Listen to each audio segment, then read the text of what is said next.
ನಿನ್ನನ್ನೇ ಅದು ಯಾವುದು ಗೊತ್ತಿಲ್ವಲ್ಲ. ಕಾಣುವುದಕ್ಕೆ ಬಹಳ ಸುಂದರವಾಗಿದೆಯಲ್ಲ.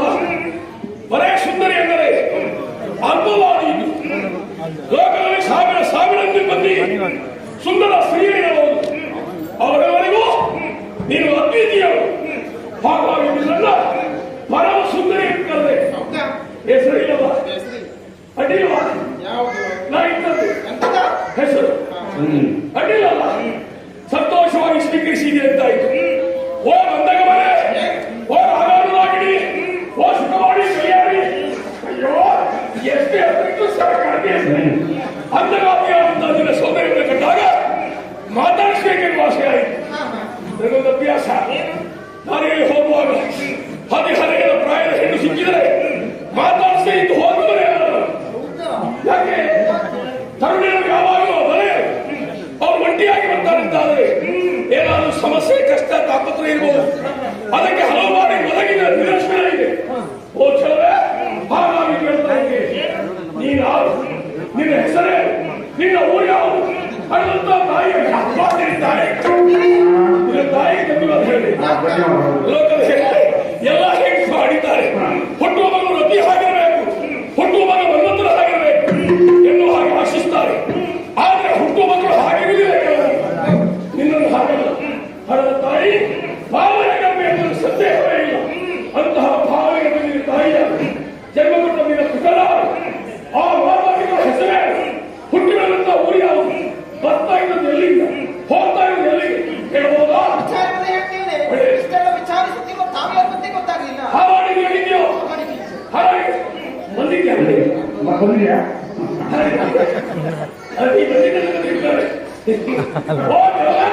ಹಾವಾಡಿಯ ಸಾಮ್ರಾಟ ಈಗ ವೈಶಾಖ್ಯ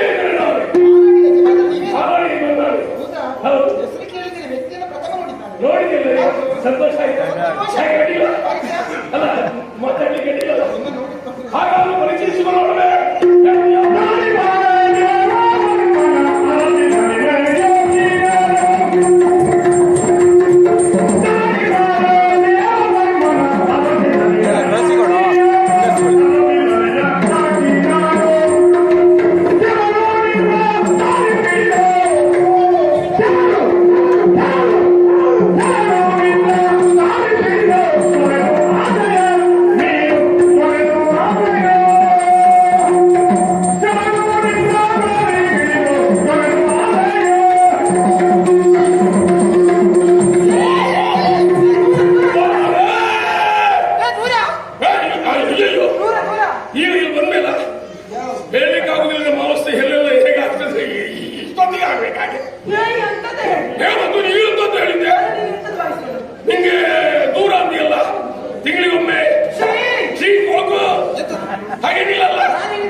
ಅಯ್ಯೋ ಅಂತರಲ್ಲಿ ನಿಂತು ಮಾತಾಡುವ ಕಾಲ ಹೋಯ್ತು.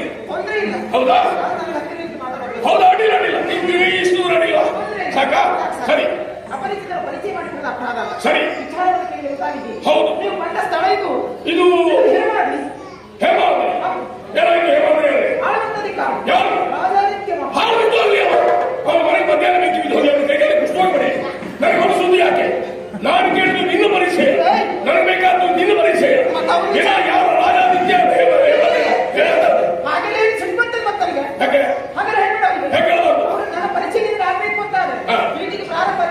ಅಲ್ಲಿಂದ ಶುರುವ ಏನು ಶುರು ಆಗ್ಬೇಕು?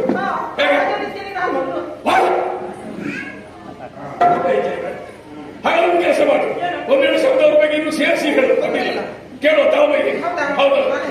ರಾಜಾದಿತ್ಯನ ಮಗಳು ರಾಜಕುಮಾರಿ ಕಂಡಾಗಲೇ ಗ್ರಹಿಸಿದ್ದೆ ಯಾವುದೋ ದೊಡ್ಡವರ ಮನೆ ಹೆಣ್ಣು ಎಂದು. ನನ್ನ ಊಹನೆ ಸಹಜವಾಯಿತು. ರಾಜಾದಿತ್ಯನ ಸುಕುಮಾರಿ ರಾಜಕುಮಾರಿ ಏನ್ ತಪ್ಪ ಹೆಸರು?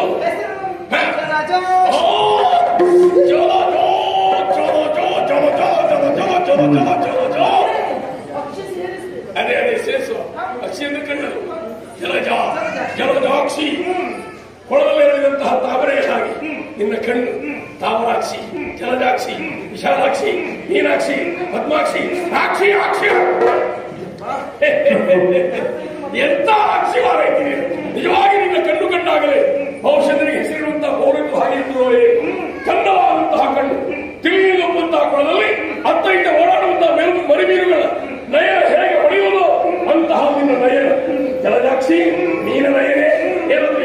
ವಿಶೇಷ ಏನಿಲ್ಲ. ಹೌದಾ? ಏನೀಗ ಬರೋದಕ್ಕೆ ಉದ್ದೇಶ ಏನು? ಮನಸ್ಸಿಗೆ ಆಗುವ ಉದ್ದೇಶ. ನಿನಗೂ ನನಗೂ ಅದೇ ಆದ, ಹೌದಾ? ನನಗೂ ಅದೇ ಆದದ್ದು. ಎಂತ ಒಂದು ಹೊಂದಾಣಿಕೆ ನೋಡಿ, ನನಗೂ ಬೇಸರವೇ ಆದದ್ದು. ಹೌದಾ? ಇದ್ದಕ್ಕಿದ್ದ ಹಾಗೆ ಬೇಸರ ಆಯಿತು. ಪರಿಹಾರಕ್ಕಾಗಿ ವಾರಾಯಣಿ ದಡಕ್ಕೆ ಹೋಗೋಣ ಅಂತ ಬಂದೆ. ನಾನು ಇಲ್ಲಿಗೆ ಬರಬೇಕಾ? ಮತ್ತೆ ಹೇಳಿದ್ದಾನೆ ಹೇಮಾರೈತಿ ನೀನು ಕರ್ಕೊಂಡು ಬರ್ಬೇಕಾ ಬೇಡ? ಅವ್ರನ್ನೆಲ್ಲ ಒಂದು ಪರಿಚಯ ಸಿಗುತ್ತಿತ್ತಲ್ಲ, ಅಡ್ಡಿಲ್ಲ, ಹೋಗುವಾಗ ಪರಿಚಯ ಮಾಡ್ಕೊಂಡು ಹೋಗುವ. ಈಗ ನೀನೊಬ್ಬಳೆ ಸಿಕ್ಕಿದ್ಯಲ್ಲ, ಅವಸರವ ಹೆದರಿಕೆ ಆಗ್ತದೆ, ಕತ್ತಲೆ ಆಗ್ತದೆ ಅಂತ ಭಯ ಪಡುವುದು ಬೇಡ. ಭಯಬೇಡ, ಭಯಬೇಡ, ಭಯಬೇಡ, ಭಯಬೇಡ ಅಂತೇಳಿ. ಆ ಭಯವೇ ಬೇಡ. ನಾನಿರುವಾಗ ನಿನಗೆ ಬೇರೆ ಯಾರಿಗೂ ತೊಂದರೆ ಆಗುವುದಿಲ್ಲ. ಏನೇ ಮನೆಯವರಿಗೆ ನಾನು ಬಿಟ್ಟು ಬರ್ತೇನೆ, ನಿನ್ನ ಮನೆ ಅಂಗಳವರಿಗೆ ನಾನು ಮುಟ್ಟಿಸಿ ಬರ್ತೇನೆ. ಹೆದರಬೇಡ ಜಲಜಾಕ್ಷಿ, ಜಲಜ. ಸೌಂದರ್ಯವನ್ನು ಕಂಡಂತಹ ನಾನು ಮಾನವಾಗಿದ್ದೇನೆ, ಮರುಳಾಗಿದ್ದೇನೆ. ನನ್ನ ಆಂಗಿಕವಾದಂತಹ ಅಭಿನಯ ಕಂಡಾಗ ನನಗೆ ಅರ್ಥ ಆಗಲಿಲ್ಲ.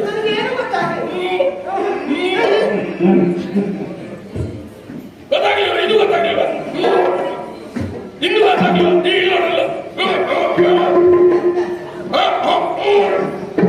ಇದು ಅರ್ಥ ಆಗಲಿಲ್ಲ. ಹಾಗಾದ್ರೆ ನಾಯಿ ಬಿಟ್ಟೇ ಇರಬೇಕು. ಜಲಜಾಕ್ಷಿ, ನಿನ್ನ ಸೌಂದರ್ಯಕ್ಕೆ ಸೋತಿದ್ದೇನೆ. ದೂರ ಯಾಕೆ ಕಿತ್ತಿದ್ದಿ? ಕಂಡಾಗ ಅಯ್ಯೋ ನನ್ನ ಮೈ ಮನಸ್ಸು ಕುಡಿಯುತ್ತಾ ಇದೆ. ಆ ಎರಡು ತೋಳುಗಳಿಂದ ನನ್ನ ಈ ತೃಣಕಾಯನ ಬೀರ ಆವಿನ ಎದೆ ಸೌಭಾಗ್ಯವನ್ನು ನನ್ನ ಎದೆ ಬಂದು ನಿನ್ನ ಕೆಂಪಾದ ಕೆಂದುಟಿಯಿಂದ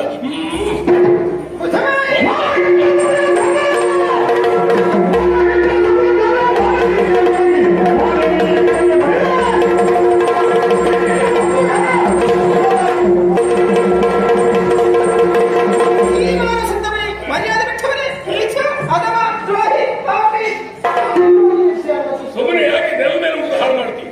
ಇಲ್ಲಿ ಇಷ್ಟ ಆಗಲ್ಲ, ಮುಖ ಮಾರಾಗಿದೆ. ನಿನ್ನ ಬಾಯಿಗಳಿಗೆ ಮಾತ್ರ ಆಮೇಲೆ ಇಲ್ಲೇ ಬರ. ಜಲಜಾಕ್ಷಿ, ನಿನಗೆ ಸಿಟ್ಟು ಬಂದಿ. ಸಿಟ್ಟು ಬಂದ್ರೆ ಕೆಲವರಿಗೆ ಮುಖ ಹೋಗಿ ಮುಸುಡಾಗ್ತದೆ. ನಿನಗೆ ಸಿಟ್ಟು ಬಂದ್ರು ಚಂದ ಮಾರೈತಿ.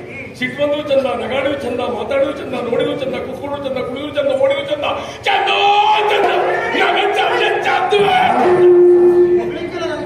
ಯಾಕೆ ಯಾಕೆ ಹೊಗಳು ಹಾಗಿದ್ದೀರಿ? ಒಂದೊಂದು ಅಂಗಾಂಗವನ್ನು ವರ್ಣಿಸುವುದಾದ್ರೆ ಹೋಲಿಸುವುದಾದ್ರೆ ಕೆಲವು ಹೊತ್ತು ಕುಡಿಸೋದಿಲ್ಲ, ಬೇಡ ಬಿಡು. ಅಲ್ಲ, ಪ್ರಾಯ ಹೆಣ್ಣನ್ನು ಕೂಡುವ ಗಂಡು ಬಯಸಿದ ಅಪರಾಧವೇ. ಮತ್ತೆ ಮತ್ತೆ ವಿಶೇಷ ಅಯ್ಯೋ, ನಾನು ಅದು ನೋಡ್ತಾ ಇಲ್ಲ, ನಾನು ಬೇಕಾದ್ರೆ ಮಾತು ನೋಡ್ತಾ ಇದ್ದೆ. ಓದಿನ ಕೊರಳಿಗೆ ಮಾಂಗಲ್ಯ ಇದೆ, ಮದುವೆಯಾಗಿದೆ. ಮದುವೆಯಾಗಿದ್ದ ಕೊರಳಿಗೆ ಮಾಂಗಲ್ಯ ಧಾರಣೆ ಮಾಡುವ ಕೆಲಸ ಇಲ್ಲ. ಅದು ಮಾಡಿದ ಒಬ್ಬ ಇದ್ದಾನೆ, ಅವನ ಹೆಸರಿಗೆ ಅಲ್ಲೇ ಇರಲಿ. ಬಾಕಿ ಉಳಿದದ್ದು ಯಾರು? ದೇವರು ನಿಮ್ ಗಂಡ. ಅವ ಗಂಡನ ಬಣ್ಣನ ಶಣ್ಣನ ಹೆಣ್ಣು ಅಲ್ಲ. ಇಂತಹ ಚಂದ್ರದ ಹೆಣ್ಣನ್ನು ಊರ್ ಮೇಲೆ ತಿರುಗಿ ಬಿಟ್ಟು ಮನೆ ಮೂಲಗಿದ್ದಾರೆ. ನನ್ನನ್ನು ಮದುವೆ ಆಗ್ಬೇಕಾಗಿತ್ತು. ಅಲ್ಲ, ನನ್ನ ಮುಂದೆ ನೀವು ಸೇರಿದಿರ್ತಾರೆ ಒಂದು ಸಭಾ ಸಮಾರಂಭ ಬಿಡುವುದಿಲ್ಲ. ಎಂತ ಕಾರ್ಯಕ್ರಮ ಇರಲಿ, ನಿನ್ನ ಮುಂದಿನ ಆಸನದಲ್ಲಿ ಕುಳಿಸ್ಕೊಳ್ತಿದ್ದ. ಮದುವೆ ಆಗಿ ಎಷ್ಟು ವರ್ಷ? ಹೌದಾ? ಮಕ್ಕಳು ಮಕ್ಕಳು ಏಕರಾಚಾರ ಎಂತ ಗಂಡನೆ ಅವ. ಇಂತಹ ಜನ ಯೋಚನೆ ಮಾಡಬೇಡಿ, ಯೋಚನೆ ಮಾಡಬೇಡಿ. ನನ್ನನ್ನು ಹೊಂದಿದೆ ಅಂತ ಆದ್ರೆ ಆ ಸೌಭಾಗ್ಯವನ್ನ ನಿನಗೆ ವೈಶಾಖಿ ಒದಗಿಸ್ತಾನೆ. ಕಾಣುವುದಲ್ಲ, ನೀವು ಕಾಣುವುದಲ್ಲ, ನಾನು ಕಾಣುವುದಿಲ್ಲ. ನನ್ನ ಮನಸ್ಸು ಕದ್ದ ಭೂಮಿ, ಹಾಗಾಗಿ ನೀವೇ ನನ್ನ ಮನದಲ್ಲಿ ಆಗಬೇಕು.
ಬಾಬು ಹಾಕುತ್ತಿದ್ರೆ ಎಂತ ಗೊತ್ತಿಲ್ಲ, ಕಾಯಿ ಬೇಡ ಹಾಕಿದ್ರೆ ಖರ್ಚಿಗೆ ಬರುವುದಿಲ್ಲ ಅಂತ. ಇಲ್ಲಪ್ಪ, ಹಾಸಿಗೆ ಬಿಟ್ಟಿನಲ್ಲಿ ಎಲ್ಲವೇ ಹಕ್ಕಿ ಯಾವಾಗ ಈಗ 3 ಸೇರಿತು. ಏನ್ ಮಾಡ್ಲಿ ಈಗ? ಹೂಡಿಕೆ ಹಾಕಿ, ಓ ಹೂಡಿಕೆ ಹಾಕಿ. ಇಷ್ಟೊಳಗೆ ನೀವೆಷ್ಟು ಕುಡಿಕೈ ಹಾಕಿದ್ರಿ? ಅಲ್ಲಪ್ಪ, ನಾವು ಬೇಕಾದ ಹೇಳಿದ್ವಿ. ಹೌದಾ? ಅನುಭವಕ್ಕಾಗಿ ಹೌದು. ಕೂಡಿಗೆಲ್ಲ ಕೈ ಹಾಕುವಾಗ ನಾನಲ್ಲ, ಕೂಡನ್ನೇ ಹೊತ್ಕೊಳ್ಳಬೇಕು. ಅದಕ್ಕೆ ನಾನು ಮಾಡೋದು ಯಾಕೆ? ನನ್ನ ಮಾಧ್ಯಮ ಹೋದರಿದ್ದಾರೆ, ಸೇನಾನಿ ದುರ್ಮುಖ ಇದ್ದಾರೆ, ಅವರನ್ನು ನಿಯೋಜಿಸುತ್ತಾರೆ ಇದ್ದಾರೆ.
ನಿನ್ನನ್ನೇ ಪ್ರಶ್ನೆ ಮಾಡಿ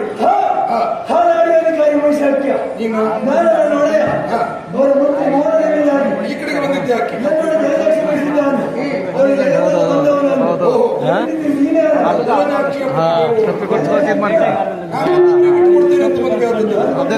ಮನಸ್ಸನ್ನು ಮಾಡುವುದಲ್ಲ, ನಿನಗೆ ಹಾಗೆ ಮನಸ್ಸುಂಟು ಅಂತ ಅದು ನಿನ್ನ ಹೆಂಡ್ತಿನೇ ನಿನ್ ನೋಡಿ ಮತ್ತೆ ಒಳ್ಳೇದಾಯ್ತು. ಇವತ್ತೇ ಮದುವೆ ಆಗಿ ಇವತ್ತೇ ಅವನಿಗೆ ಕೊಡ್ತೇನೆ ಬಾ.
ಇದ್ದಂತ ಶರಗಳೆಲ್ಲ ಹುತ್ತದ ಅಡಿಯಲ್ಲಿ ಮಾಯವಾಗ್ತಾ ಇದೆ. ಹಾಗಾದ್ರೆ ಆ ತಾಯಿ ನನ್ನನ್ನು ಕಾಪಾಡಲಿಕ್ಕೆ ಬಂದಿದ್ದಾಳೆ ಅಂತ ಆಯ್ತು. ರಾಜಾಕ್ಷ ದೇವೊಬ್ಬರನ್ನು ಕರೆದುಕೊಂಡು ನೇರವಾಗಿ ಹುತ್ತದ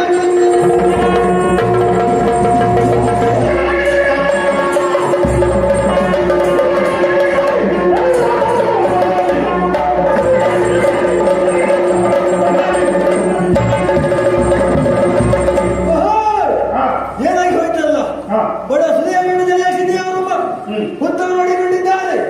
ಆದ್ದರಿಂದ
ಹಂಗಾದ್ರೆ ಬೈಯುವುದಾದ್ರೂ ಒಂದಾಡಿ ಸಂಘದಲ್ಲ ಹಾ. ದುರುಳ ದುರ್ಮುಖ ದುಷ್ಟ ಸ್ವಾಮಿ ಹಾ. ಒಂದು ಕೆಲಸ ಮಾಡಿ.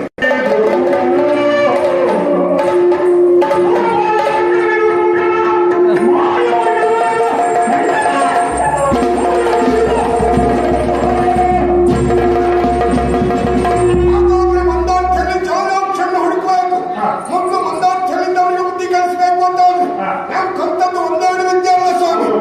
ಕಲ್ತು ಹೆಚ್ಚಾಗಿದೆ. ಹಾ. ಮತ್ತು ಮಂದಾರ್ಥಿಗೆ ಬರುವವರು ಅಲ್ಪ ಸ್ವಲ್ಪ ಕಲ್ತ್ಕೊಂಡು ಬಂದ್ರೆ ಪ್ರಯೋಜನ ಇಲ್ಲ. ಹೌದು. ಹೆಚ್ಚಿಗೆ ಕಲಿತವರೇ ಆಗ್ಬೇಕು. ನಿಮ್ಮ ಗುರುಗಳಿಗೆ ಹೆಲ್ಪ್ ಮಾಡಿ ನಿಮ್ಮ ಗುರುಗಳಿಗೆ. ನಿಮ್ಮ ಒಂದು ಅಷ್ಟಸಿದ್ಧಿ ನಾನು ಕಲ್ತಿದ್ದೇನೆ. ನನಗೆ ಹಾಗಾಗಿ ಅದರಲ್ಲಿ ಒಂದು ಸಿದ್ಧಿಯ ಪ್ರಯೋಗ. ಹಾ. ಕೆಟ್ಟದ ಮಳೆ, ಹಾ. ಕೆಟ್ಟದ ಹೊಳೆ.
ಕೆಟ್ಟದ ಮಳೆಯನ್ನು ಹೊಳೆಯನ್ನು ಕುಡಿದು ಬತ್ತಿಸುವವನೇ.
ನಕ್ಕಳಿ ನೋಡಿ ಸತ್ತೀರಿ ಏನೋ ಅವ್ಯವಹಾರದಿಂದ ಮಡಿದು ಹೋಗಿರಿ. ನೋಡಿ ಪ್ರಿಯತಮ ಅಂತ ಹೇಳೋದು ನಿಮ್ಮದೇ ಕೆಲಸ ಸ್ವಾಮಿ ಇದೆ. ಏನೋ ಹೆಚ್ಚು ಕಡಿಮೆ ಆಗಿದೆ. ಹೌದೌದು. ಹಾಗಾದ್ರೆ ನಾನು ಕೈಗೆ ಸಿಕ್ಕಿದ್ರೆ ಬಿಡುವುದಿಲ್ಲ. ಇಲ್ಲಿ ಭೂತದ ಕಾಟ ಅಂತರ್ಜ ಸುದ್ದಿಯೇ ಬೇಡ. ನಿಮ್ಮ ಸಾವಾಸನ ಮಾಡೋಣ. ನಿಮಗೆ ದೊಡ್ಡ ನಮಸ್ಕಾರ. ನಿಮ್ಮ ಒಳ್ಳೆಯ ಮೈಸಾಗ್ತೇನೆ ಏನ್ ಹೇಳ್ತೀರಿ ಸ್ವಾಮಿ? ಅಯ್ಯೋ ಅದಿನೆಂಟೇ ನನಗೆ. ಅವ ಈಗ ತಾತ ಕಪ್ಪು ಹಿಡಿದು ಛಾತಿ ಅಂತ ಆಗಿದ್ದಾನೆ. ಕರದಲ್ಲಿ ಕತ್ತಿಯನ್ನು ಹಿಡಿದು ಜಲಪಿಸ್ತಾ ಇದ್ದಾನೆ.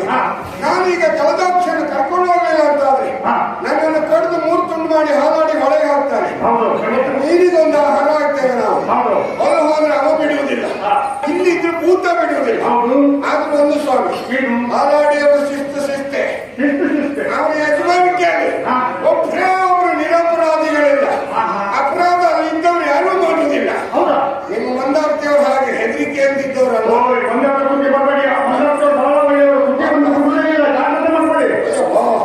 ಬಹಳ ಗಣಂತರ ಉಂಟು. ಹಾಗಾಗಿ ಜಲದಾಕ್ಷನ್ನು ಕರೆದುಕೊಂಡು ಹೋಗಿ ನಾನು ಹಿಂದಿರುಗುವುದಿಲ್ಲ. ಇನ್ನೊಂದು ಸಿದ್ಧ ಪ್ರಯೋಗ ಮಾಡ್ತೇನೆ. ಫಲವಾದ ಕರಿಕೋಟೆ ನಗರ ಕೋಟೆ ಒಂದು ಬಿಟ್ಟರಲ್ಲ ಅದಲ್ಲ ಸ್ವಾಮಿ. ಫಲವಾದ ಶಿಲೆಯ ಕೋಟೆಯನ್ನು ಬರೆದು ಅದು ಒಳಗೆ ಕುಳಿತುಕೊಳ್ಳುವುದು.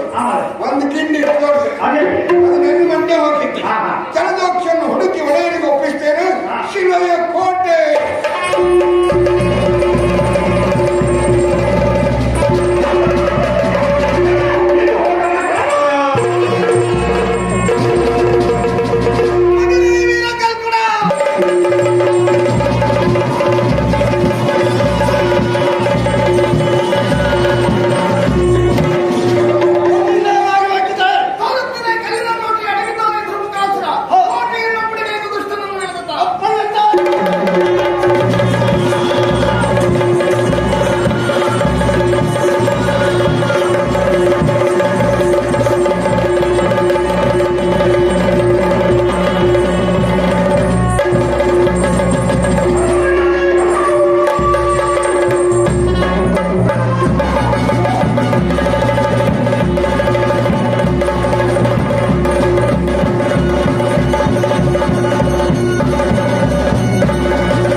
ನೀನು ಜಲದಾಕ್ಷ ಅಲ್ಲ ಅಂತಾದ್ರೆ ಒಡೆಯನಿಗೆ ಜಲದಾಕ್ಷ ಆಯ್ತು. ನೀನು ನನಗಾಯ್ತು.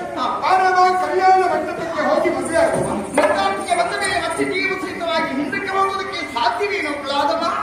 ಮದುವೆಯ ಮುಚ್ಚು ಬಿಡಿಸ್ತೇನೆ.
ಎಲ್ಲ ಹೊಟ್ಟೆ ತಿಂತಿರವೆ.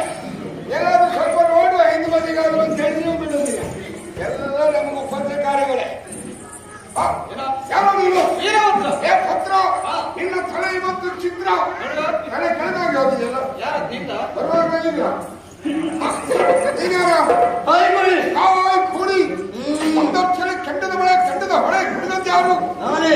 ಅಪ್ಪ ಇಷ್ಟು ಕುಡಿದ್ರೆ ನಿನಗೇನು ಆಗಲಿಲ್ಲ ನಾನು ಕುಡಿತೇನೆ ಅಂತ ನೀನ್ ಕುಡಿಬೇಡ. ಅಯ್ಯೋ. ಇಷ್ಟ ಹೋಗ್ತದೆ. ಸಾಧ್ಯ ಇಲ್ಲ ಹಾ. ಹಾಗಾದ್ರೆ ನೀನು ಕೆಂಪು ಕುಡಿದಿದ್ದಿ ಹಾ. ಆಮೇಲೆ ಎಲ್ಲ ಕುಕ್ಕಿಸ್ತೇನೆ ಯಾರೋ ನೀನು ಅಪ್ಪರು. ಸ್ವಲ್ಪ ಅಬ್ರು ಕಡಿಮೆ ಇರ್ತಾರೆ ಹೌದೇನಾ? ಏ ನೀನ್ ಎಲ್ಲಿದ್ದವ ಪರ್ವತಕ್ಕೆ ತಲೆ ಇಟ್ಟು ಸಮುದ್ರಕ್ಕೆ ಕಾಲು ಚಾಚಿ ಮಲಗಿದವು. ಒಂದ್ ಕೆಲಸ ಮಾಡು ಯಾರು ಮಾಡ್ಬೇಕು? ನಾಳೆ ಒಳಗೆ ಎರಡು ಕಾಲು ಹಾಕು ಅಟ್ಟಿ ಬಹಳ ಕಷ್ಟ ಅಂತೆ ನಮ್ಮಲ್ಲಿ ಏನಾಗ್ತದೆ? ಹೌದಾ ಅಬ್ಬರನ್ನು ನಿಲ್ಲಿಸಿ ಬಿಡ್ತೇನೆ ನೋಡೋಣ ಬರೋ.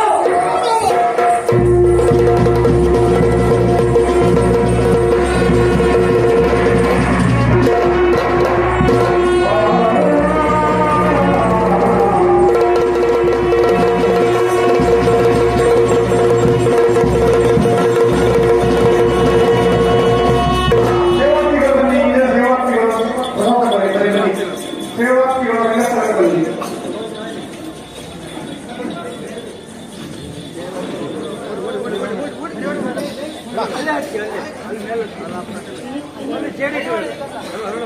ಹರಿಣ ಬೇಡ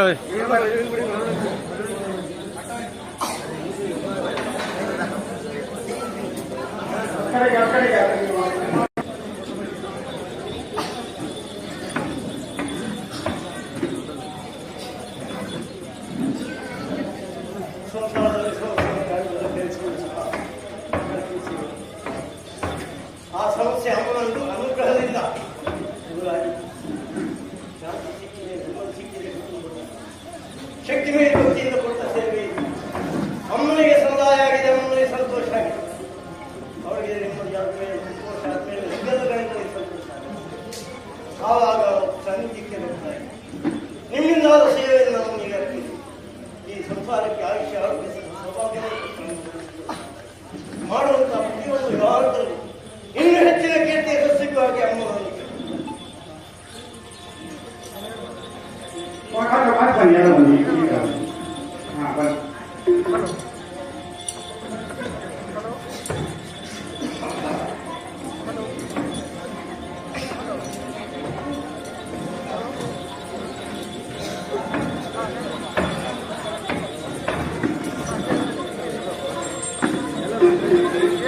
ಹಾ ಸಾಕು ಸಾಕು.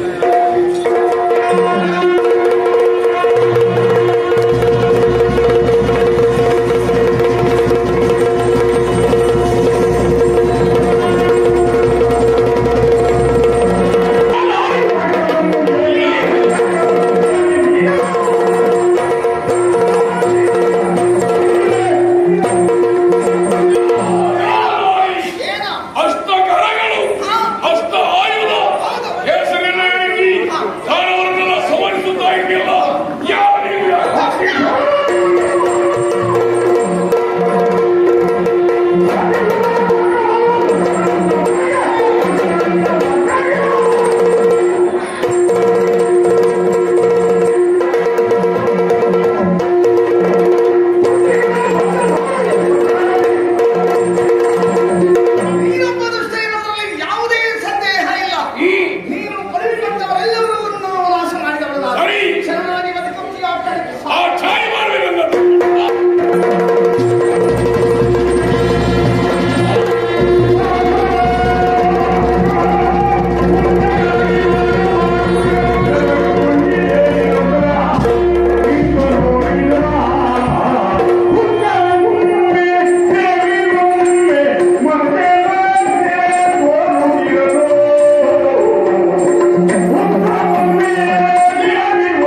ದಯ ತೋರಿ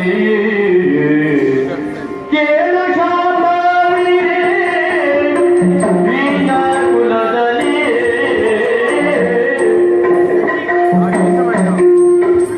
ಕೇಳು ಶಾಂಭವಿ ವೀಣ ಕುಲದಲ್ಲಿ ಕಾಳಿ ಜನ್ಮವ ಕೂಡ ತಿಳಿದಿದೆ ಕಾಳಿ ಜನ್ಮವ ಕೂಡ ತಿಳಿದಿದೆ ಬಾಳಲಾರೆನೋ ಇನ್ನೂರು ಕಲಿ ತಾಳಿ ಶುದ್ಧಿಯ ಬರುವೆ ತವ ಬಲಿ ತಾಳಿ ಶುದ್ಧಿಯ ಬರುವೆ ತವ ಬಲಿ ಸರ್ವಮಂಗಲ ಮಾಂಗಲ್ಯೇ ಶಿವೆ ಸರ್ವಾರ್ಥ ಸಾಧಕಿ ಶರಣ್ಯೇ ತ್ರಯಂಬಕೆ ದೇವಿ ನಾರಾಯಣೇ ನಮೋಸ್ತುತೆ ಯಾ ದೇವಿ ಸರ್ವಭೂತೇಷು ಮಾತೃರೂಪೇಣ ಸಂಸ್ತುತಃ ನಮಸ್ತಸ್ತೆ ನಮಸ್ತಸ್ತೆ ನಮಸ್ತಸ್ತೆ ನಮೋ ನಮಃ ಸರ್ವೇಶ್ವರಿ ಜಗದೇಶ್ವರಿ ಲೋಕೇಶ್ವರಿ ಓಂಕಾರ ಸ್ವರೂಪಿಣಿ ಶ್ರೀದೇವಿ ಭುವನೇಶ್ವರಿ ಅಂಬ ಭವಾನಿ ಚಂಡಿ ಚಾಮುಂಡಿ ಕಾಳೇಶ್ವರಿ ಕಾತ್ಯಾಯಿನಿ ಅಚ್ಯುತೆ ಅನಂತೆ ಆರ್ಯೆ ಅಮ್ಮ ಲೋಕ ಭಾರವನ್ನು ಇರಿಸುವುದಕ್ಕೋಸ್ಕರವಾಗಿ ಬಗೆ ಬಗೆಯ ಅವತಾರವನ್ನು ಎತ್ತಿದಂತಹ ಮಹಾಮಾತೆ ಇಂದು ವೈಶಾಖಿ ನಮಗೋಸ್ಕರವಾಗಿ ಬರೆಯಲು ಬಂದಿದ್ದೇನೆ ಸ್ಪಷ್ಟವಾಯಿತು ಅಮ್ಮ ಈಗ ನನಗೆ ಅರ್ಥವಾಯಿತು ನಾನು ಯಾಕೆ ಹೀಗಾಗಿದ್ದೇನೆ ಮಾಡಬಾರದಂತಹ ಕುಕೃತ್ಯವನ್ನು ಮಾಡಿದ್ದೇನೆ ಕೀಳು ಜನ್ಮದಲ್ಲಿ ಕೀಳು ಜಾತಿಯಲ್ಲಿ ಜನಿಸಿದಂತಹ ನಾನು ಮಾಡಬಾರದಂತಹ ದುಷ್ಟ ಕಾರ್ಯವನ್ನು ಮಾಡಿದ್ದೇನೆ ಲೋಕದ ಎಲ್ಲರ ಸಮಾಧಿಯ ಮೇಲೆ ನನ್ನ ಸುಖದ ಸೌಧವನ್ನು ಕಟ್ಟಬೇಕೆನ್ನುವ ಹಾಗೆ ಹೊರಟಂತಹ ಧೂರ್ತ ನಾನು ನನ್ನ ಬದುಕಿನ ಕುರಿತಾಗಿ ಯೋಚಿಸಿದಾಗ ಹೇಸಿಗೆಯಾಗುತ್ತಾ ಇದೆ ಮಾನವೇ. ಇಂತಹ ಕೆಟ್ಟ ಜೀವನ ನನಗೆ ಬೇಡವೇ ಬೇಡ. ನಂದಿಕೇಶನಾಗುವ ಆಸೆ ಆದಷ್ಟು ಬೇಗ ಈ ಜನ್ಮಕ್ಕೆ ಮೋಕ್ಷವನ್ನು ಕರುಣಿಸಿ ಮತ್ತೆ ನಂದಿಕೇಶನಾಗುವ ಕೈಲಾಸಕ್ಕೆ ಹೋಗುವ ಹಾಗೆ ಅನುಗ್ರಹಿಸುತ್ತಾಯಿ ಅನುಗ್ರಹಿಸು. ನಾನೇ ಎಂಬ ಭಾವಗಳು ನಿನ್ನಿಂದ ದೂರವಾಗಿದೆ. ಎಲ್ಲವೂ ನೀನೇ ಎನ್ನುವುದನ್ನು ಒಪ್ಪಿಕೊಳ್ಳುತ್ತಿರುವಂತಹ ನಿನಗೆ ಕೈಲಾಸಕ್ಕೆ ಬರುವುದಕ್ಕೆ ಸಾಧ್ಯವಿದೆ ಮಗನೇ.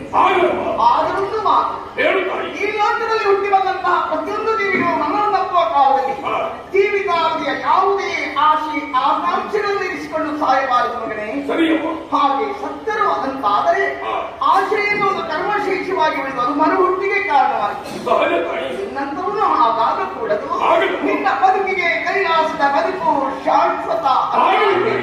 ಹಾಗಾಗುವುದಕ್ಕೆ ಬದಲು ಈ ನಿನ್ನ ಜೀವಿತಾವಧಿಯಲ್ಲಿ ಇರಿಸಿಕೊಂಡ ಆಸೀನಾದ್ರೆ ಕೇಳಿಕೋ ಈಡೇರಿಸ್ತೀನಿ.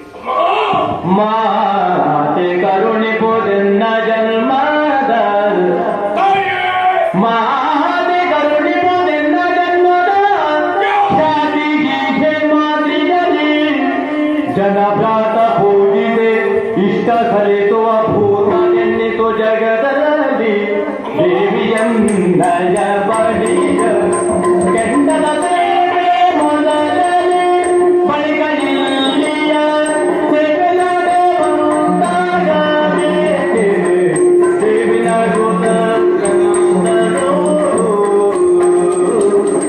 ಹತ್ತು ಹತ್ತು ಹತ್ತು ಧನ್ಯವಾದ ತಾಯಿ, ಧನ್ಯವಾದ.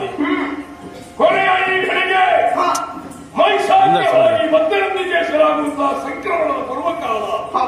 ಈ ಕಾಲಘಟ್ಟದಲ್ಲಿ ಲೋಕಿಯಲ್ಲ ತಾಯಿ ಹೃದಯ ಈಗ ಅರ್ಥವಾಯಿತು. ತಾಯೇ ಅಮ್ಮ, ನೀನು ಕೊಟ್ಟ ಅವಕಾಶವನ್ನು ನಾನು ಬಳಸಿಕೊಳ್ತೇನೆ. ನಂದಿಕೇಶರಾದಂತಹ ಮೈಸಾಕಿನಾದ ನಾನು ಮೈಸಾಕ್ಯವಾಗಿ ಮತ್ತೆ ನಂದಿಕೇಶರಾಗಬೇಕಾದರೆ ಮೈಸಾಕ್ಯನನ್ನು ಈ ಲೋಕದ ಜನರಲ್ಲಿ ಶಾಶ್ವತವಾಗಿ ಉಳಿಯುವುದಕ್ಕೋಸ್ಕರವಾಗಿ ಅವರ ಇಷ್ಟವನ್ನೇ ಸರಿಸುವ ನಾನನ್ನು ಭೂತವಾಗುವಂತಹ ಶಕ್ತಿಯನ್ನ ಅನುಗ್ರಹಿಸುತ್ತಾಯಿ.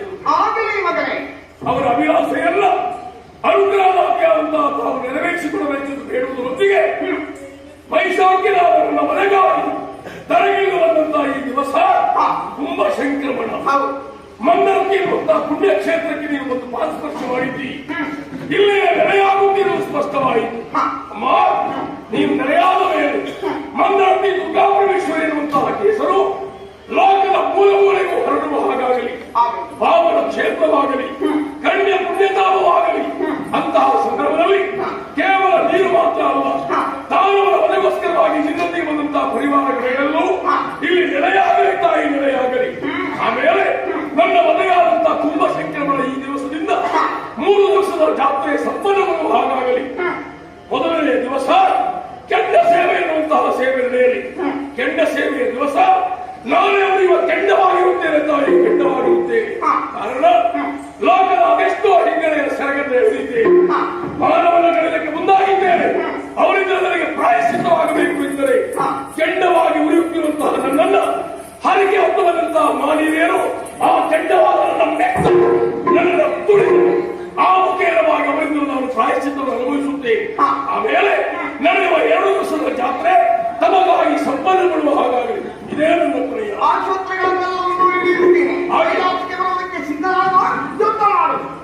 ಹೋರಾಟ ಮಾಡಲು ನಿಮ್ಮ ಮೇಲೆ ಕೈ ಮಾಡಲು ಎತ್ತಿ ಆಡಿಸಲು ನೀನು ಬಾಯಿಗೆ ತುತ್ತು ಹಾಕಿ ನೋಡ್ತಾ ಇದ್ದೀವಿ.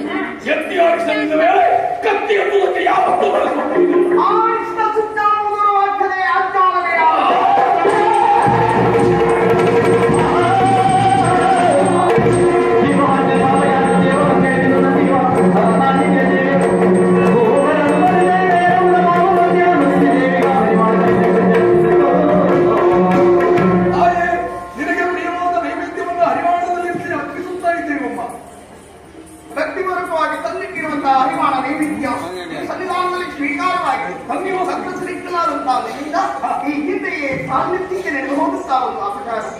ನೀನು ಬರೆದರು ಅದನ್ನೇ ಮತ್ತೆ ಪುನಃ ನೆನಪಿಸುತ್ತಿದ್ದೇನೆ.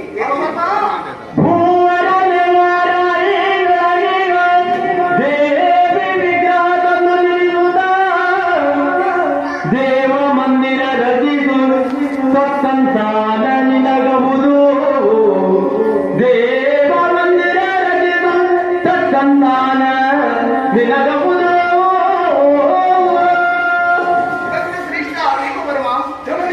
ನಿನ್ನಿಂದ ಈ ಹಿಂದೆಯೇ ಸಾನ್ನಿಧ್ಯಕ್ಕೆ ನಡೆದು ಹೋದಂತಹ ಒಂದು ಅಪರಾಧ, ನನ್ನ ಕಂದನಾದಂತಹ ಷಣ್ಮುಖನ ನಿನಗೆ ಜಗತ್ತಿನಲ್ಲಿ ಒಟ್ಟುರುವುದರಿಂದ ಕಾಣಿಸಿಕೊಂಡು ಆಡಿದಂತಹ ಒಂದು ಮಾತು, ವಾರಾಹಿಯ ನದಿಯ ಮೂಲದಲ್ಲಿ ದೇವಿಯ ವಿಗ್ರಹವಿದೆ, ಅದನ್ನು ತಂದು ನನ್ನ ಆಸ್ತಿಯಲ್ಲಿ ಪ್ರತಿಷ್ಠಾಪಿಸುವುದು, ದೇವ ಮಂದಿರವನ್ನು ನಿರ್ಮಿಸುವುದನ್ನ ಕಷ್ಟ ಪರಂಪರೆಯೆಲ್ಲವೂ ದೂರವಾಗ್ತದೆ ಅಂತ ಆಡಿಕೊಂಡ. ಜಗತ್ತಿನಲ್ಲಿ ಕಂಡಂತ ಸುಳ್ಳು ಎಂದು ನಿರ್ಲಕ್ಷಿಸಿದೆಯಾ ಪ್ರಮಾದವಾಗಿ ಹೋಲಿಸುತ್ತಾರೆ. ಅದರ ಪರಿಣಾಮ ನಿನ್ನ ಬದುಕಿನದ್ದಕ್ಕೂ ಕಷ್ಟಗಳನ್ನೇ ಅನುಭವಿಸಬೇಕಾಯಿತು. ಇನ್ನಾವುದು ಮರೆಯಕೂಡದು. ಜ್ಞಾನಿಗಳಾದಂತಹ ದೈವ ಬ್ರಾಹ್ಮಣರನ್ನು ಮುಂದಾಗಿಸಿಕೊಂಡು ಹೋದು ವಾರಾಹಿಯ ನದಿಯ ಮೂಲದಲ್ಲಿದ್ದಂತಹ ದೇವಿಯ ವಿಗ್ರಹವನ್ನು ತಂದು ಬಂದಾಗಿಯಲ್ಲಿ ಪ್ರತಿಷ್ಠಾಪಿಸುವುದು, ದೇವ ಮಂದಿರವನ್ನು ನಿರ್ಮಿಸುವುದು, ನಿನಗೆ ಕಷ್ಟಕಾಲದಲ್ಲಿ ಸಹಾಯವನ್ನು ನೀಡುವುದಕ್ಕೆ ಧೈರ್ಯ ಬಂದಂತಹ ನನ್ನ ಮಕ್ಕಳು ವೀರಭದ್ರ ಕನ್ನಡ ಭಕ್ತರೆಲ್ಲ ಇಷ್ಟಾರ್ಥಗಳನ್ನು ಈಡೇರಿಸುತ್ತಾರೆ. ಸರ್ವಮಂಗಲೆಯಾಗಿ ಶಾಶ್ವತವಾಗಿ ಮಂದಾರ್ತಿಯಲ್ಲಿ ನೆಲೆಗೊಳ್ಳುತ್ತೀರಿ. ಮಂದಾರ್ತಿಯಲ್ಲಿ ನೆಲೆಗೊಳ್ಳುತ್ತೀರಿ. ದೇವತೆಗಳಿಗೆಲ್ಲ ಕೃಷ್ಣವನ್ನು ಅರ್ಪಿಸಿ ಮಹಾಮಂಗಳ ಆರತಿಯನ್ನು ಬೆಳಗುತ್ತೇವೆ. ಮಾತೆಯ ನದಿಯಂತೆ ಪರಿವಾರ